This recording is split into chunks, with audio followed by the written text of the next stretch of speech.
If you're running into a GOG error, especially installation errors, corruption errors, missing DLL files, or runtime issues, don't worry, because in this video I'm going to walk you through the fastest fixes step by step. We'll cover how to repair your installed game inside GOG Galaxy, how to add antivirus and firewall exclusions so your game files don't get blocked, and how to fix common DLL and Microsoft Visual C++ runtime errors.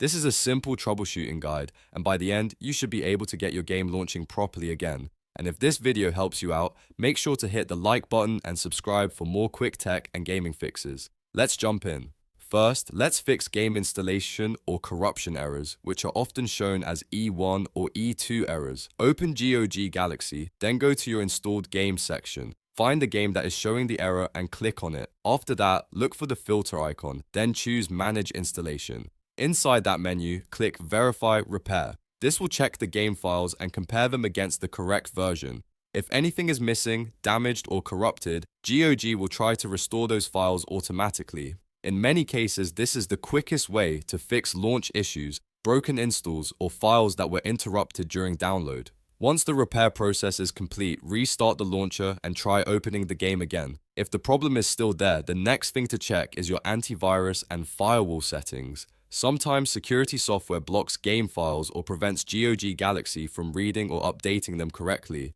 To fix that, go to the Windows Start menu and search for Virus and Threat Protection. Open it, then click Manage Settings. Scroll down until you see Add or Remove Exclusions. Click that option, then choose Folder. Now, locate and select your GOG Galaxy folder. Adding the folder as an exclusion tells Windows Security not to scan or interfere with those files. This can help prevent false flags, broken updates, and launch failures caused by antivirus protection. After adding the exclusion, close the windows and try your game again. Now, let's move on to missing DLL or runtime errors. If you see an error about a missing file like mfc14u.dlrl or another runtime-related message, the fix is usually to install the correct Microsoft Visual C++ redistributable packages.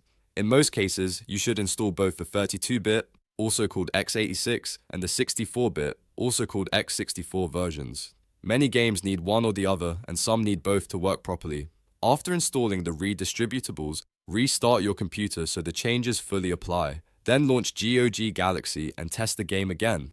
This simple step solves a lot of DLL-related errors, missing component problems, and startup crashes. If you want the best chance of fixing the issue, make sure you go through these steps in order. Start with Verify and Repair, then add the antivirus exclusion, and finally install the Visual C++ redistributables if the error mentions a DLL or runtime component. Doing it this way helps you narrow down the cause without wasting time, and that's how you can fix common GOG errors quickly and safely. If this tutorial helped, don't forget to like the video, subscribe to the channel, and turn on notifications so you don't miss more helpful gaming and PC troubleshooting guides. Thanks for watching, and I'll see you in the next one.